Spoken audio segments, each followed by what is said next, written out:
To whoever stumbles upon this, my name is Father Law, and I'm a Rep 65 Lawbringer on Xbox.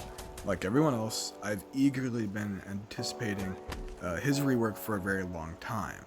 A few things that I'd like to note before getting into this video is that I've always been critical when it comes to hero balancing, and I stay very up to date with competitive play along with any and all information that I come across that is useful to know. With this in mind, I went into the Lawbringer rework knowing this would be the deciding factor for whether I go back and play him or not. And after 65 reps of playing Lawbringer at its absolute worst, after years of waiting and anticipating his rework to come, I gotta say, in all honesty, it's a lot better than what people are giving it credit for, and that's why I'm making this video. What players need to understand is that Lawbringer was never meant to be hyper-armored, soft fainting beast that everybody expected him to be with this rework. And after such a long wait time for such a relatively poor designed character to begin with, I understand completely why people may feel robbed or gutted after this rework. I myself was very disappointed not to have any hyper armor at all on him. But the more I looked into this, the more that I realized that this is Lawbringer. He's not like any other hero in this game. He is at heart a turtle. And if super fast-paced gameplay is something that you're into, he just is not going to be your guy. Sure, he's a giant in armor, but he was never going to get openers and attacks that would absolutely melt opponents' health bars. He was never going to get a kit that would be super oppressive in fights, such as Berserker or Shigoki. He was never going to get something like that. That would be ridiculous, as he's not meant to be like that. He's a turtle. He's not meant to be oppressive offensively. He's meant to slowly whittle away at his opponent. He's supposed to mix them up, make reads in order to get access to his high damaging punishes, his parry punishes, and his follow-ups. Now, beforehand, he didn't have very good follow-ups. He didn't have any sort of neutral pressure. He had absolutely nothing. Keep that in mind whenever I'm reading these changes, because I promise you, they are so much better than what people are making them out to be. They're acting like none of these things are going to do anything, but I promise you that they will. And anyone who's played Lawbringer for a significant amount of time can tell you, and I can tell you firsthand, that these changes will make him a very, very strong hero. So for starters, we're just going to go right into the largest changes to his kit, which are going to affect his dueling aspect mainly, or his one-on-one aspects. By far, this is where he is the most lackluster. In 4v4s, he's decent. He has a lot of health to stall. He has decent feats, good ganks, all that sort of stuff. So we're just going to jump right into his 1v1s, as that is where he is currently by far the most lackluster.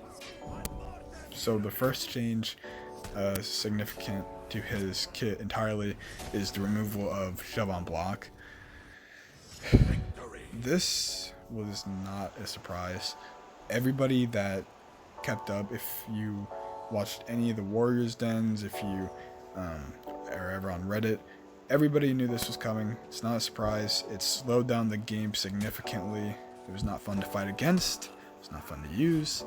And it was simply also just not very hard to use. Anyone that could block could use it, and it didn't really require much thought or anything at all, really. So it's good that the mechanic is gone, and in return, they have given us a variety of new things to work with.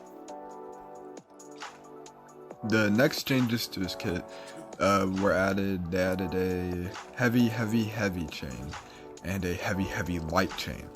This is good because as of right now, for example, if you were to throw a heavy, the only thing you could throw after it is a light. So you just block the heavy and then you parry as soon as you see red, and you parry the light. With this, nah, that's not going to be the case anymore, because his follow-up lights are now 500 milliseconds, and he will also have a heavy follow-up, meaning that you are going to have to make a read, and if he throws a light and you parry it, you parry it. But if you think he's going to parry a light and you parry for a light timing and he throws the heavy, you get hit with the heavy, and then that just every time he lands one of those, it allows him to continue on his mix-up, which I will get into that in a minute. So then he also received some speed changes. His top lights and his second top light is now 400 milliseconds, while all other lights from the side are 500 milliseconds. And along with this, his side neutral lights are enhanced 500 millisecond lights. So what that means is that if you throw a side light at an opponent and they block it, instead of bouncing off, you're just going to be allowed to continue on with your chain, which is good. This overall, like just these specific changes to his speed and the enhanced lights, gives him a decent feint game up close, especially with the buff to the static guard switch, like 300 millisecond attack delay. That's no longer there. He's going to be able to feint and then attack immediately upon switching his guards. So this is good. 500 millisecond lights are parryable, even on console, which is what I play on. But what this does is it allows him to mix up, because if you're mixing up between heavies and lights, especially with the guard switch delayed attack changes to static guard heroes, this is going to allow him to mix you up. You will not be able to parry these lights on anything other than a read against a good Lawbringer that is feinting. And if Lawbringers have gotten good at anything, it's feinting a lot. So on top of this, the 400 millisecond top light worried some people, because Lawbringer can run around and then run up to you and do that 400 millisecond top light, or he could run up to you and do a 300 millisecond impale charge. However, Ubi did fix this beforehand, which is great, because I was worried about this too. His unlocked light attack is now going to be a right side light. So this is no longer the case. You would just simply block left to block the impale charge, and then you just block right on reaction to a 500 millisecond light. For some reason, this change wasn't listed in the patch notes. You had to log in through Uplay to view it, I believe. But that is a change, and that is very nice. Along with his impale, the damage is now 10, so a slight nerf to his parries and ganks, which is good. He received an unblockable hyper armor zone, which is amazing for 4v4s. I believe that is 22 damage. His stunning tap, or like his light riposte, can be followed up with a light, which is an amazing change, because now you can actually blind them and then use that to your advantage with either a 400 millisecond top light or a 500 millisecond side light. You're stunned, so that's going to be really hard to block. And yeah, so that's going to be really nice if you're like in 4v4 mode, maybe you don't have time for an impale, or you know, maybe you're low on stamina, or like maybe there's not a wall nearby, something like that. It gives you options, and that is amazing for a character like Lawbringer, who relies so heavily on parries, is to have more options when parrying. So now, all heavy finishers are unblockable sides are 900 milliseconds with increased forward motion. So I believe before this, his unblockables were like 1100 milliseconds or something like that, and they could just simply be back dodged, like it didn't take anything else. So they say with an increased forward motion, so are they still going to be able to be back dodged? I don't know. But since it's quicker, and if there's increased forward motion, this may allow you to now feint to guard break to catch these dodges, which would be absolutely amazing, because he's never been able to do that. So these changes could be good. It depends on whether or not back dodging. So that's something that will have to be tested, but for the most part, the speed increase is good. His top light finishers are 20 damage, and his sides are 18. So top heavy finishers are 40, and side heavies are 38. So basically we have buffs and damage to his lights, which are good because now he has quite a lot of different like options and ways to access these lights. And he also does have more ways to access his heavies, so the nerf to the heavies is understandable completely. And it's not like it's for nothing. You're also getting increased light damage, and quite a bit at that. So yeah. So now we're getting to the larger part of his kit. So shoving after any heavy, whether it is block, whiffed, or lands, is 500 milliseconds. This has received like so much hate, and I'm not sure why. This is so much better in every way than shove on block. This is viable offense. This is an unreactable bash based offense that confirms a light if it lands.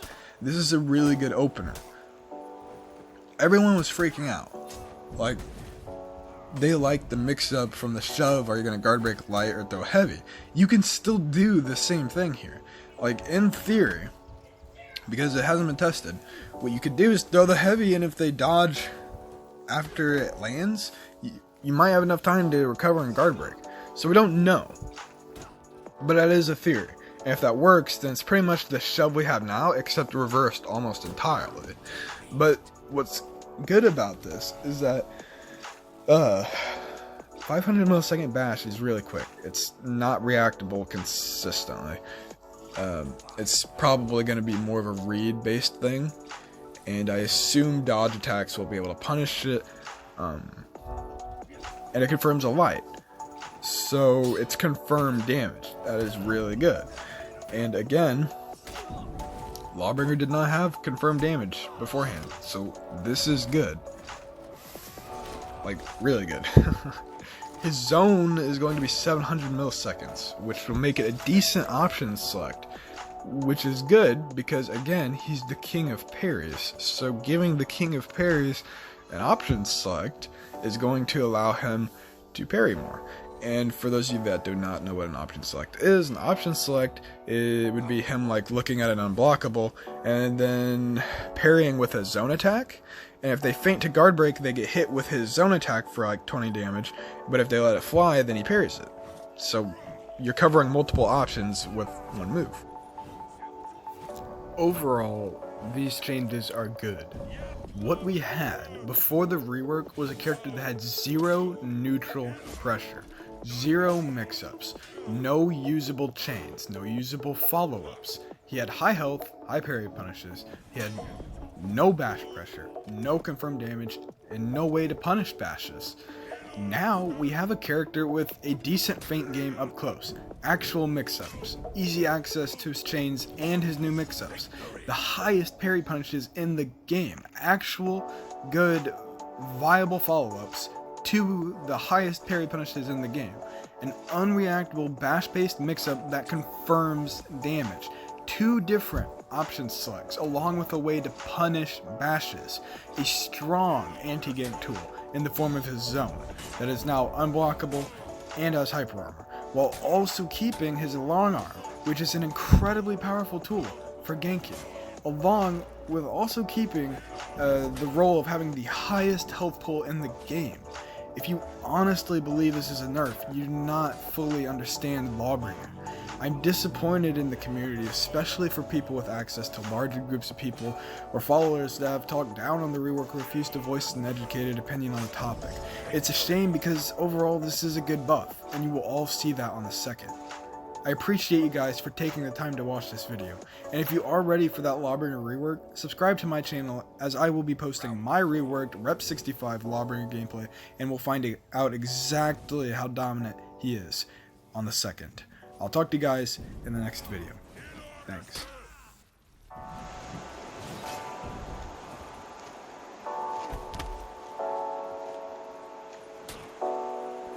Yeah.